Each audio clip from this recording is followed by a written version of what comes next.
데살로니가 전서는 바울이 선교 여행하면서 제일 먼저 쓴 편지입니다.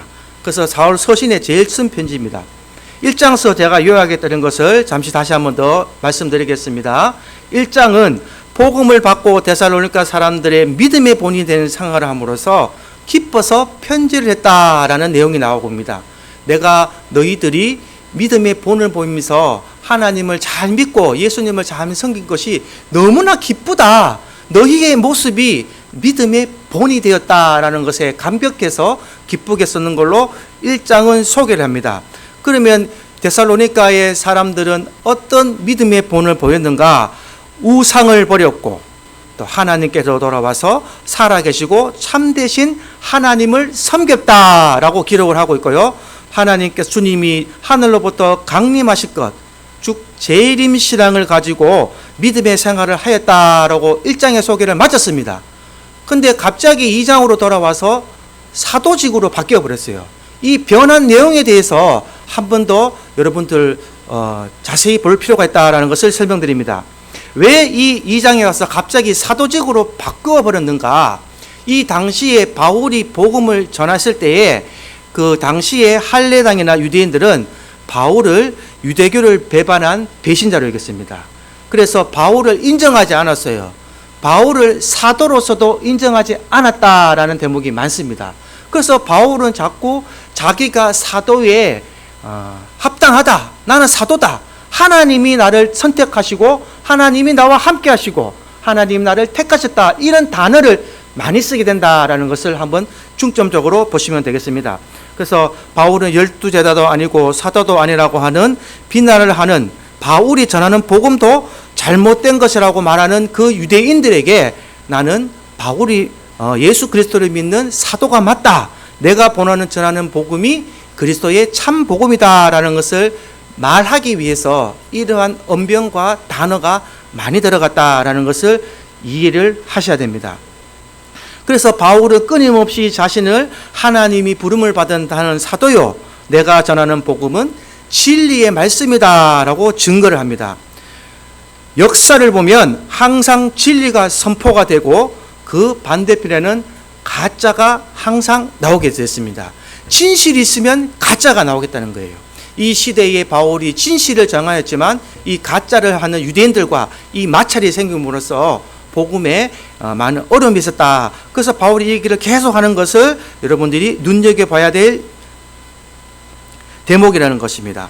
성경을 읽으실 때에 그 시대적 상황과 그 시대에 바울이 겪었던 고난과 시련을 다시 한 번 더 생각하면서 읽어보시고 그 순서대로 읽어보시면 바울이 요 대목에서는 왜 이런 말을 썼고 요던 성경책에서는 왜 이런 말을 썼는가라는 게 조금 더 이해되기가 쉽다라는 것으로 제가 잘 풀어드리는 거예요. 막연히 말씀을 듣는 것보다 이런 시대도 아시고 상황도 아시고 변화되는 것을 알고 성경을 읽으시면 여러분들이 이해하기가 훨씬 쉽습니다. 그래서 오늘 1절, 2절, 오늘 2장의 첫 소절도 바울이 자신이 전하는 복음이 진리라는 것을 먼저 증거하면서 시작합니다. 제가 대독해 드리겠습니다. 2장 1절에 보시면요. 형제들아 우리가 너희 가운데 들어간 것이 헛되지 않은 줄을 너희가 친히 아나니 너희가 아는 바와 같이 우리가 먼저 빌립보에서 고난과 능욕을 당하였으나 우리 하나님을 힘입어 많은 싸움 중에 하나님의 복음을 너희에게 전하였노라 라는 말로 시작하는 거예요. 그래서 하나님의 복음을 내가 너에게 전했다라는 표현을 시작합니다. 하나님의 복음을 전하는 자는 내가 사도가 맞다는 거예요, 안 맞다는 거예요? 사도가 맞다는 것으로서 대변하면서 하나님의 복음을 나는 너에게 전하는 자다라고 말합니다. 그래서 데살로니가에 간 것은 하나님의 뜻이다라고 바울의 말을 시작하고 있고요.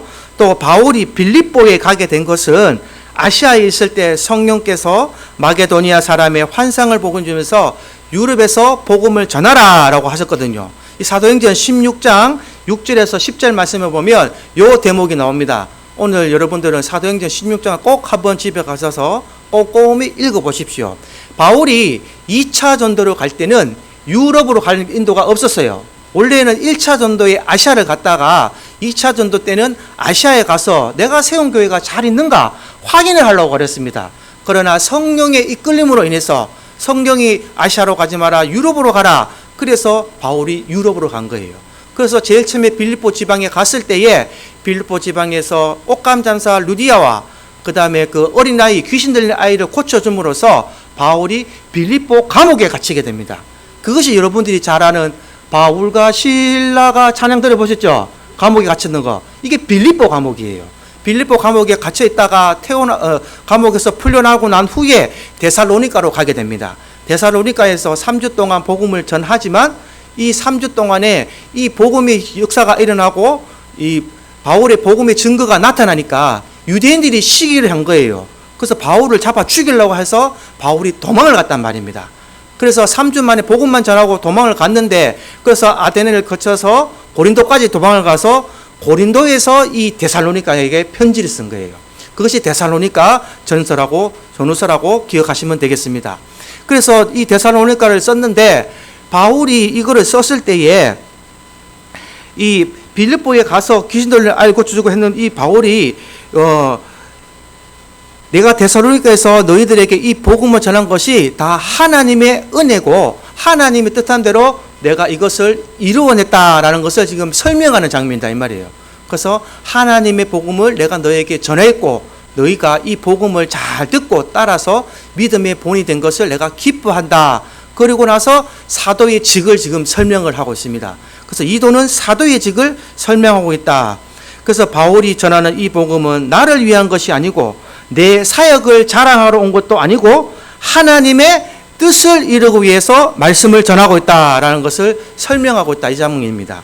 그래서 복음은 내가 하나님께 의탁을 받았으니 하나님을 기쁘게 하려고 한다라는 말로 지금 마치고 있습니다. 그리고 4절에 보시면 부연 설명을 합니다. 4절에 오직 하나님께 우리 4절 제가 찾으라 그랬죠? 4절? 네, 4절에 우리 다 같이 한번 읽어보겠습니다. 시작.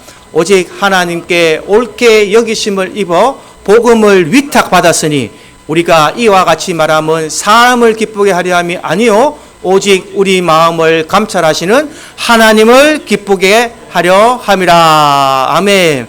바울이 이거를 옳게 여겼기 때문에 내가 복음을 위탁받았다.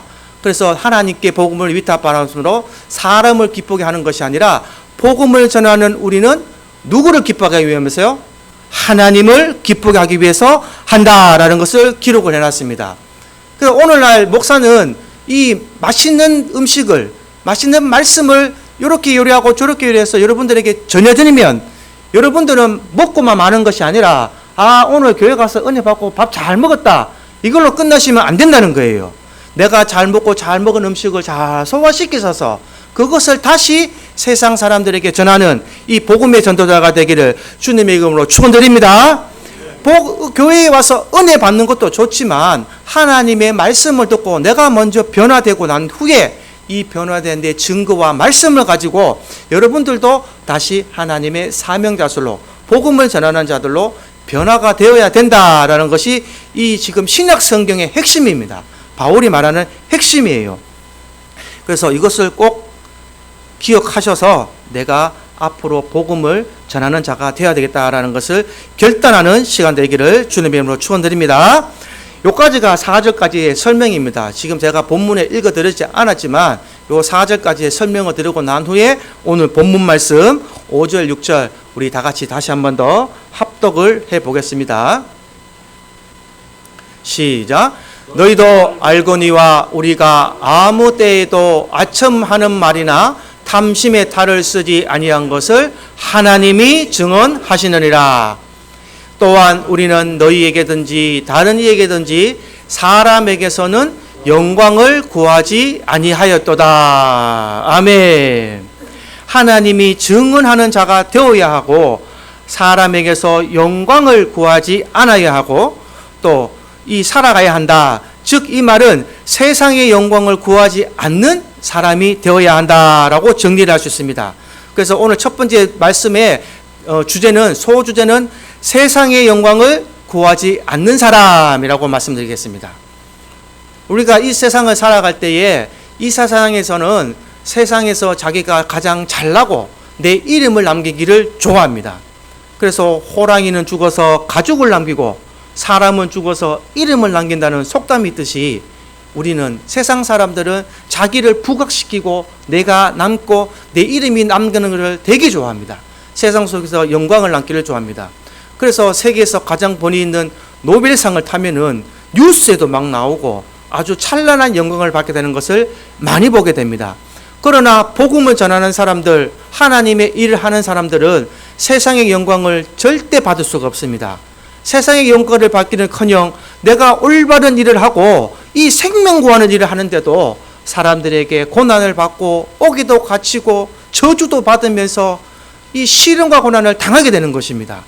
그러나 이 세상의 영광이 내게 비교할 수 없도다. 할렐루야. 장차 올 내게 영광에 비교할 수 없는 이 영광을 사도 바울은 지금 얘기하고 설명하고 있는 것입니다.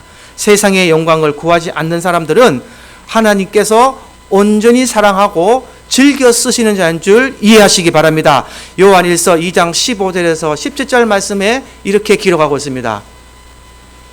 우리 다 같이 한번 합독해 보겠습니다. 시작. 이 세상에나 세상에 있는 것들을 사랑하지 말라. 누구든지 세상을 사랑하면 아버지의 사랑이 그 안에 있지 아니하니 이는 세상에 있는 모든 것이 육신의 정욕과 안목의 정욕과 이생의 자랑이니 다 아버지께로 온 것이 아니요 세상으로부터 온 것이라. 이 세상도 그 정욕도 지나가되 오직 하나님의 뜻을 행하는 자는 영원히 거느니라. 아멘. 요한일서에서 요한이 이렇게 말했습니다. 이 세상에 있는 것들을 사랑하지 말라. 이 세상에 있는 것을 사랑하면 아버지의 사랑이 그 안에 있을 수가 없다. 아버지의 사랑이 그 안에 있지 않다라고 지금 정리를 하고 있습니다. 여기 있는 세상 사랑하는 사람 아무도 없죠? 예. 세상 사람 아무도 없는 줄 믿습니다.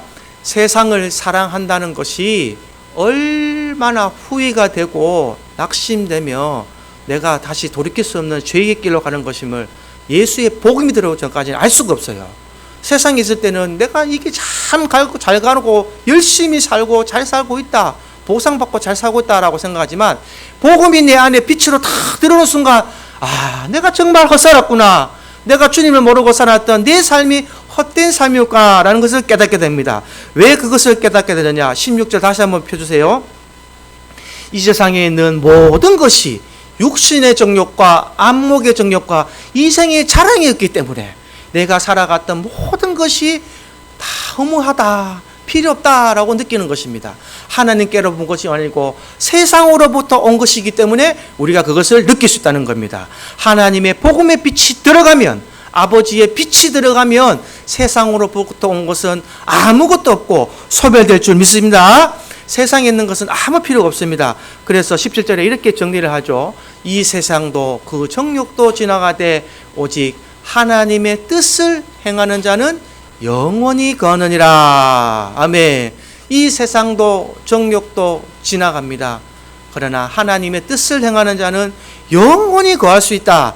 주님과 함께 영원한 하나님의 나라 가서 영원한 생명을 얻고 영원토록 살 수 있는 그 진리가 바로 기독교의 복음의 진리입니다. 예수를 믿고 난 후에 삶이 바뀌고 내 삶이 영원히 사는 삶을 사시겠습니까? 잠깐 지나가는 이 세상의 정욕과 행복을 위해 사시겠습니까?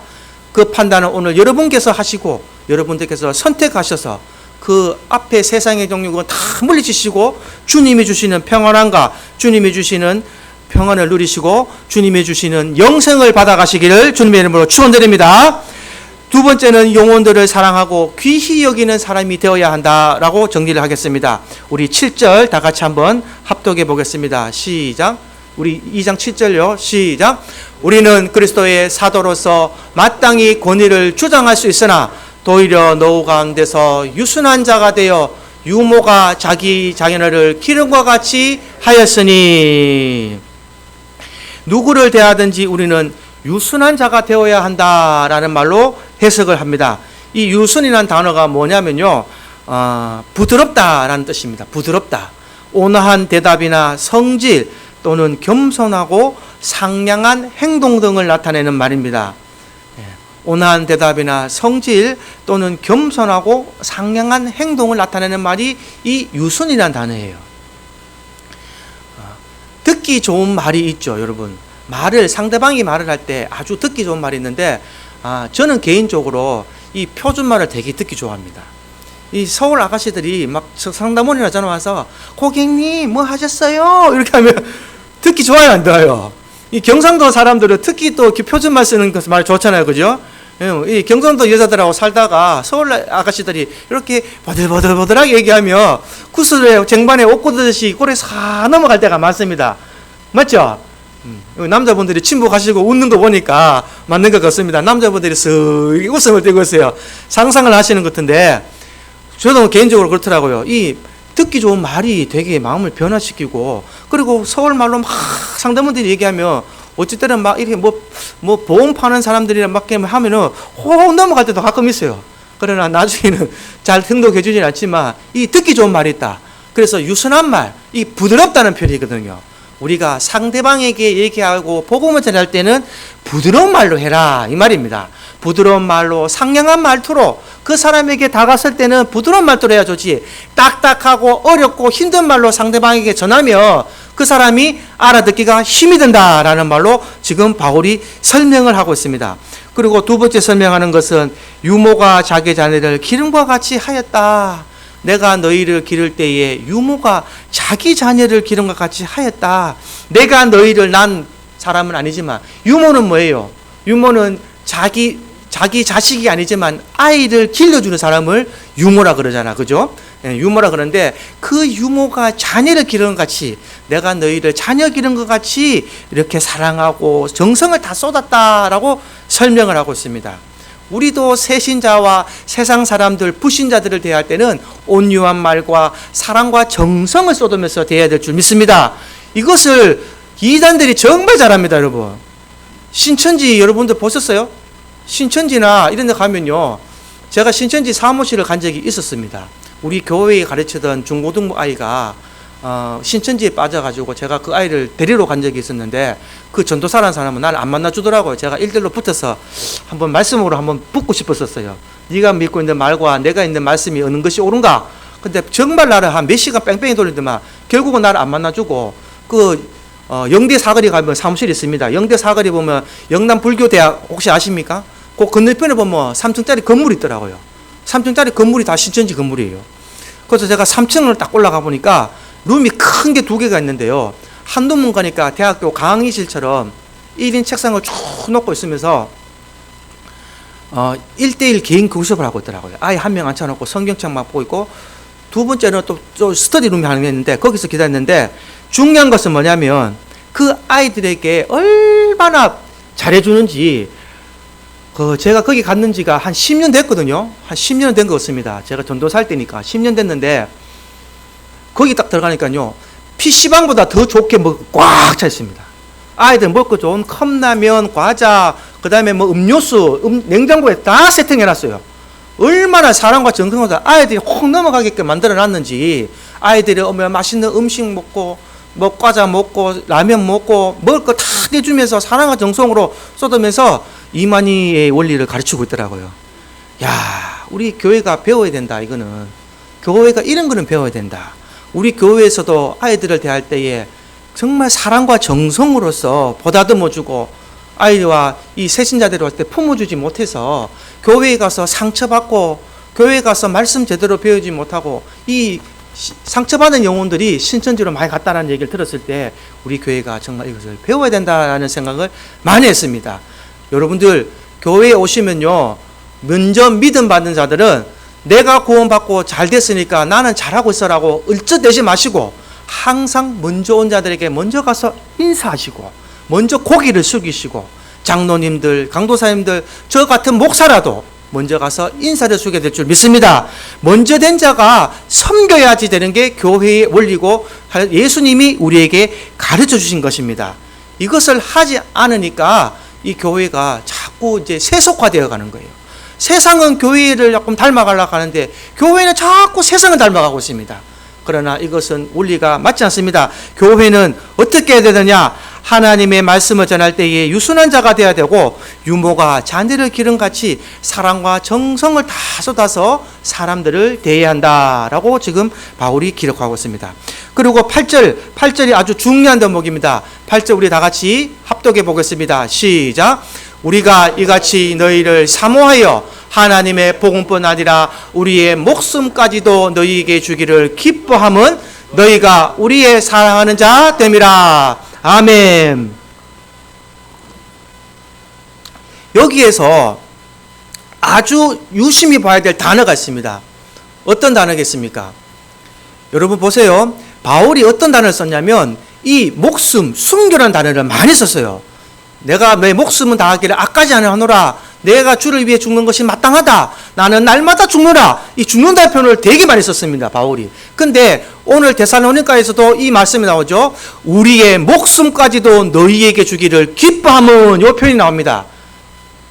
교회에서 신학교 가니까 강단에서 목사님들 올라가면 순교라는 단어를 쓰지 마라 그런대요. 아이 뭐 그거 자꾸 순교라는 단어를 씁니까? 왜 자꾸 죽는다는 단어를 씁니까? 구원받고 복받고 축복받고 좋은 단어만 해도 설교 시간 아까운데 그런 단어 쓰지 마라 그런대요. 하나님 말씀에 이 순교 사상이 안 들어가면 하나님 말씀을 이룰 수가 없습니다. 여러분 잘 보세요. 우리의 목숨까지도 너희에게 주기를 기뻐하면 이 단어를 다른 두 단어로 정리하면 이것은 순종이라는 단어입니다. 이해가 되십니까? 내가 목숨까지도 너희에게 주기를 기뻐한다라는 것은 이 순종의 열매가 순교로 이어진다라는 것을 제가 설명드리는 거예요. 순종이 무엇인지 오늘 제가 한번 가르쳐 드리겠습니다. 여러분 이 순종이라는 단어는 아주 오묘하면서도 어렵지만 우리가 이루어낼 수 있는 단어입니다. 한번 따라해 보겠습니다. 순종은 연습이다. 자, 크게 한번 따라해 봅시다. 순종은 연습이다. 할렐루야. 이 순종이라는 단어가 되게 어려운 것 같지만 이 순종은 연습을 통하여서 이루어낼 수 있습니다. 오늘 다른 말씀 다 기억하지 못하셔도 이 말씀 꼭 기억하고 가십니다. 순종은 연습이다. 우리가 흔히 꿈꾸는 것이 있습니다. 위대한 일에 멋진 순종을 하는 거. 내가 하나님의 일에 위대한 일에 순종하고 싶다. 아마 이것은 누구나 다 가지는 꿈일 수 있습니다. 기독교인이라면 내가 아무런 멋진 일에 하나님께 순종을 하겠다. 그러나 순종을 연습하지 않은 사람에게는 그런 일은 절대로 일어나지 않습니다.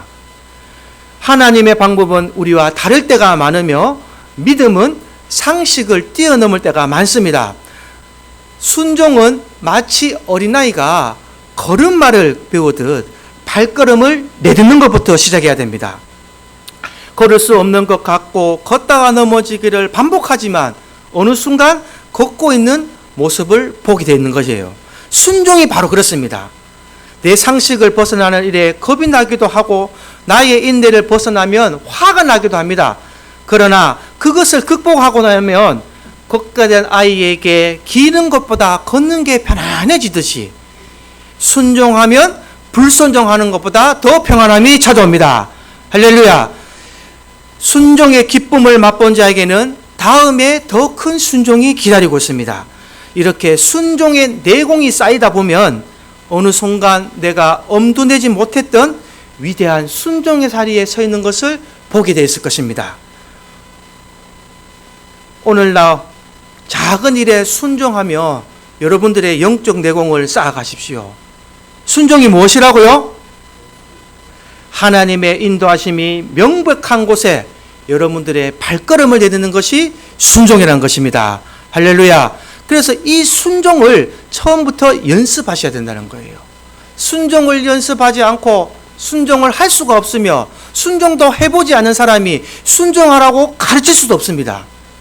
순종을 하면서 내가 주님 뜻대로 살겠습니다. 그것을 행하면서 살아가면서 때로는 어렵고 때로는 화가 나고 때로는 힘이 들지만 그것을 계속 반복하면서 내가 순종을 연습하다 보면 어느 순간 내가 순종자라는 하나님의 기쁨의 사명자로 위대한 사명자로 서 있는 모습을 보게 될 것입니다. 이것을 행하지 않고 하지 않고 시도도 하지 않으니까 그냥 그 자리에 주저앉아 있고 내 모습이 변화되지 못하고 내 가손과 내 자손이 왜 이럴까? 하나님 앞에 주님 주십시오 주십시오 때만 쓰고 있다는 것을 기억하고 싶어야 합니다. 내가 언젠가 하나님 앞에 순종했던가 다시 한번 더 오늘 깊이 묵상해 보십시오. 내가 순종하는 것을 해보기 어렵다면 오늘 이 말씀을 듣고 이 시간 이후로부터라도 순종은 연습이다 라는 것을 꼭 기억하시고 작은 것부터 한번 실천해 보시기를 주님의 이름으로 축원드립니다. 이 순종이 쌓이면 바울처럼 내 목숨도 주를 위해 드리는 것이 아깝지 않다는 이 순교의 상황으로 이어질 수 있다는 것을 제가 설명드리는 거예요. 어느 누가 감히, 여러분, 남자가 군대를 갈 때에, 여러분들 남자 키우실 분들 아시겠지 모르겠지만 이 군대 가기 전에는요 정말 오합지졸입니다. 여러분, 저거 군대 가서 총이나 들겠어? 저거 가서 뭐 제대로 생활하겠어?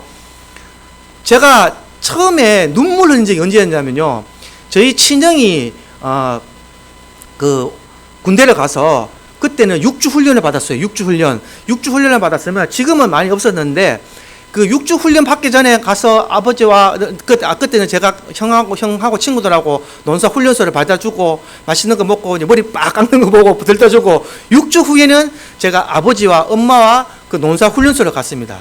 6주 전에 들어갔던 그 모습은 정말 전부 다 오합지졸이죠. 뭐 저끼리 울고 하다가 욱 들어가더라고요. 그래서 참 오합지졸이 들어간다 생각했는데, 야, 6주 뒤에요. 그때 지금은 많이 사라졌는 것 같아요. 6주 뒤에 저쪽 끝에서부터 음악이 이제 군악대가 빰빠방 하면 이제 그 훈련받은 6주의 훈련생들이 나오는데요. 이 신 장갑을 끼고 총을 메고 천물을 탁 쓰고 이 팔을요 이렇게 이까지 합니다. 이렇게 하는데 한 400m, 500m를 걸어온대요. 한 사람도 틀린 사람이 없어요. 발도 박자도 탁탁탁 맞춰온대요. 눈물이 나더라고. 제가요 막 그 모습을 보는데 눈물이 막 나요. 이야, 6주 만에 사람이 저렇게 변할 수 있는가? 예, 거기 있는 부모들은 엄마들은 벌써 눈물 오기 전에 눈물 콧물 다 대고 있고 그 모습을 봤는데, 이야, 6주 만에 그 부모가 6주 만에 그걸 만들 수 있겠습니까? 하겠습니까? 6주 만에 오고 거기 다 이래 일련으로 해서 이제 그 대당에 얘기한대요. 한 사람도 꼼짝도 안 합니다. 진짜 흐트러짐 없이 그 다 하고 난 뒤에 그 부모들이 자기 아이들 찾아가서 이 2등병 계급장을 달아주거든요. 달아줄 때에 그 훈련병이 저 깜짝 놀랐어. 우리 형이 촉석 이러고 이루속요 막 이러는데 깜짝 놀랐어. 진짜 우리 형이 한 번도 그런 소리를 냅니다. 아버지가 계급장 나올 때 그런 소리를 막 내는데 아버지도 울고 엄마도 울고 나도 울고 울었다니까요. 우리 형은 퍽 있더라고요. 그래서 내가 이야, 6주 전에 알았던 우리 형이 맞는가라고 했는데, 이 모습으로 변화된 군인들이 그냥 된 것이 아니라는 거죠. 6주간에 우리가 보지 못했던 엄청난 훈련과 연습이 있었기 때문에 우리나라의 군인들로 변화가 됐다는 것입니다. 여러분, 순종도 똑같다는 거예요. 순종도 처음에는 어렵지만 하나하나 차근차근 밟아가시다 보면 어느 순간 내가 하나님의 부름을 받고 주님이 나가 어디 가서 죽으라 그러면, 북한 가서 죽으라 그러면 죽겠어요, 안 죽겠어요? 못 죽죠. 지금은 아무도 못 죽습니다. 여기 계신 분들 아무나 요거 북한 가서 하나님 복음 전하다 죽으라 그러면 한번 손 안 들어보세요. 나 북한 가서 오늘 숨겨 죽겠습니다. 아무도 없습니다. 우리 이주호 집사님 나오시네. 할렐루야. 우리 이주호 집사님밖에 없어요. 저분은 하나님의 살아서 계신 산 증거입니다. 저는 늘 그 얘기를 해요. 저분은 글도 몰라요. 글도 모르고 아직 그렇게 교육을 못 받았지만 찬송가 4절까지 외우는 분 저밖에 없습니다. 우리가 찬양하다가 이 시스템이 끊겨가지고 잠깐 묵 하면요, 저분 혼자 계속 찬송가 부릅니다. 그리고 부를 수 있는 곡이 어마어마해요. 여러분, 노래방 기기입니다. 노래방 기계. 번호만 누르면 나옵니다. 그래서 제가 옛날에 찬양할 때 많이 데리고 다녔지만, 나는 오늘도 찬양할 때도 내한테 앞에 와서 막 이러면 나는 막 이렇게 호응을 해주거든요. 그러면 막 기뻐가지고 저분이 막 이렇게 하는데, 저분을 보면 저는 가끔 울 때도 있어요. 우리가 정말 하나님의 은혜로 살아갔는데 감사하면서 살고 있는가? 저분은 찬양할 때 제일 싫다는 사람입니다. 저분을 보면서 여러분들 꼭 한번 은혜 받으시기 바랍니다. 하나님이 저 사람을 붙들고 있는 모습을 보시게요. 인간의 모습으로 저분이 찬송가를 4절까지 못합니다. 우리 공부 많이 했는데도 4절까지 잘 못하는데, 안 그렇습니까? 그걸 꼭 기억하십시오. 그래서 순종은 항상 하나님의 인도하심의 명백한 곳에 걸음마를 내딛는 것부터 시작해야 된다라는 것을 꼭 기억하시고 오늘 말씀의 핵심을 기억하시기 바랍니다. 순종은 연습입니다. 순종은 연습입니다. 하나하나 작은 것부터 생각하십시오. 만약에 내가 길 가다가 하나님이 나에게 내 집에 있는 쌀을 너희 옆집으로 갖다 주라 그러면은 에이 무슨 이상한 생각이 들어. 나에게 자꾸 이상한 생각이 들어. 하나님이 아닙니다. 그러고 막 기도하지 마시고 한번 순종해 보십시오. 하나님, 내가 하나님 말씀이 내게 생감으로 영감을 주셨으니 내가 이 쌀을 가난한 자에게 갖다 주겠습니다. 하나님 뜻에 순종하겠습니다. 하면 여러분 집안에 누구를 통해서 다음날 아침에 쌀 2가지가 여러분 앞에 있는 모습을 보게 될 것입니다. 은혜 받은 자들의 간증을 많이 들어보십시오. 그분들은 행함이 있고 순종을 했기 때문에 은혜를 많이 받았습니다. 오늘날 여러분들도 이 순종을 꼭 하셔서 하나님이 원하시는 데에 이르시기를 주님의 이름으로 축원드립니다. 디모데전서 2장 4절 우리 합독하고 말씀을 마치겠습니다. 시작. 하나님은 모든 사람이 구원을 받으며 진리를 아는 데에 이르시기를 원하시느니라. 할렐루야. 하나님이 가장 원하시는 것이 무엇이냐? 모든 사람이 구원을 받으며 진리를 아는 데에 이르시기를 원하시느니라. 순종을 많이 하고 순종을 연습하며 복음을 많이 전한 사람은 이 하나님의 뜻을 이루어드리는 사람입니다. 무엇을 이루는 사람요? 진리를 아는 데에 이르기를 원하는 것을 이루어드리는 사람이란 말이에요. 이것을 이루어드리는데 하나님이 우리에게 어떠한 것을 주시지 않겠냐는 겁니다. 구하지 않는 것도 주실 것이 하나님의 방법입니다. 내가 하나님께 받는 것을 다 받았으니 이제는 하나님을 위해서 우리의 삶을 드립시다. 여호와 여러분들은 하나님께 구원의 선물을 받은 자인 줄 믿으시기 바랍니다. 구원의 선물을 받았으니 이제는 하나님에게 순종으로서 우리가 되돌려드려서 하나님이 기뻐하시는 자의 삶을 계속 살아가시기를 주님의 이름으로 축원드립니다.